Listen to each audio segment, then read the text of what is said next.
رمضان شہر القیام۔ اللہ سبحانہ وتعالیٰ نے انسانوں کو اپنی عبادت کے لیے پیدا کیا اور عبادت کے طریقے اور اوقات بھی بتائے۔ رمضان وہ مہینہ ہے جس میں بہت سی عبادات کو جمع کر دیا گیا ہے۔ عبادت میں سب سے اہم چیز فرض نمازوں کی بروقت ادائیگی ہے۔ اس کے علاوہ نوافل، چاشت، اشراق وغیرہ اللہ کے قرب کا ذریعہ ہیں، اور رمضان کی راتوں میں اخلاص کے ساتھ قیام کرنے پر پچھلے تمام گناہوں کی بخشش کی خوشخبری دی گئی۔ نبی اکرم صلی اللہ علیہ وسلم نے فرمایا، جس نے ایمان کے ساتھ اور ثواب کی نیت سے رمضان کی راتوں میں قیام کیا، اس کے گزشتہ گناہ معاف کر دیے جائیں گے۔ اللہ کے نیک بندے ہمیشہ راتوں کی عبادت کا اہتمام کرتے ہیں۔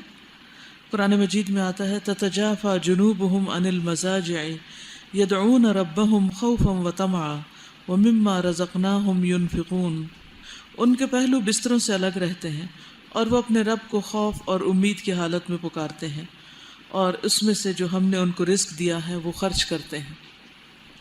عام دنوں میں قیام اللیل کرنا ایک مشکل کام ہے، لیکن رمضان کی برکت اور باجماعت نماز تراویح کی صورت میں یہ آسان ہو جاتا ہے۔ متقین کی صفات بیان کرتے ہوئے اللہ تعالیٰ فرماتے ہیں، کانوا قلیلا من اللیل ما یہجعون وبالاسحار ھم یستغفرون۔ وہ رات کو کم سوتے ہیں اور سحر کے وقت استغفار کرتے ہیں۔ رسول اللہ صلی اللہ علیہ وسلم نے فرمایا، فرض نماز کے بعد افضل ترین نماز رات کی نماز ہے۔ ایک اور موقع پر فرمایا، تہجد ضرور پڑھا کرو، کیونکہ وہ تم سے پہلے صالحین کی روش ہے اور تمہارے لیے اپنے رب کے قرب کا وسیلہ، گناہوں کو مٹانے کا ذریعہ اور گناہوں سے بچنے کا سبب۔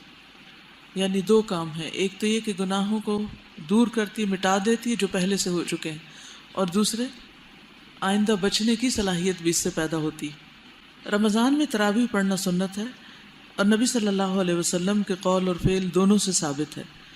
آپ نے اپنے صحابہ کو بھی اس کی ترغیب دی۔ تراویح جماعت کے ساتھ پڑھنا زیادہ افضل ہے۔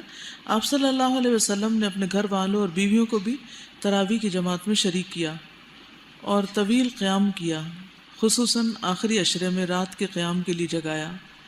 حضرت ابو ذر فرماتے ہیں کہ ہم نے رسول اللہ صلی اللہ علیہ وسلم کے ساتھ روزے رکھے، آپ نے 23ویں رات تک ہمارے ساتھ رات کی نماز نہیں پڑھی، یعنی تراویح خود پڑھی، آپ نے اپنی پڑھی اور صحابہ نے اپنی پڑھی۔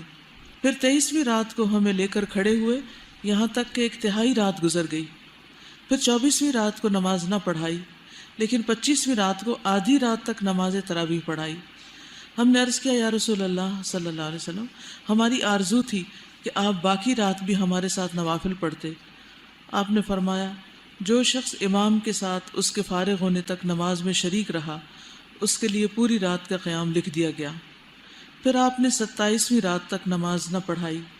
27ویں رات کو پھر کھڑے ہوئے اور ہمارے ساتھ اپنے گھر والوں اور عورتوں کو بھی بلا لیا، یہاں تک کہ ہمیں اندیشہ ہوا کہ فلاح کا وقت نہ نکل جائے۔ راوی کہتے ہیں، میں نے ابو ذر سے پوچھا، فلاح کیا ہے؟ تو انہوں نے فرمایا، سحری، یعنی اتنی دیر تک پڑھاتے رہے آخری عشر کی نماز سے۔ تو اس سے کیا پتہ چلتا ہے کہ رمضان میں صرف دن کی عبادت نہیں، رات کی عبادت بھی کرنی چاہیے، اور اس کی بہت فضیلت ہے، اور اس میں جتنا زیادہ لمبا قیام ہو اتنا ہی اچھا ہے۔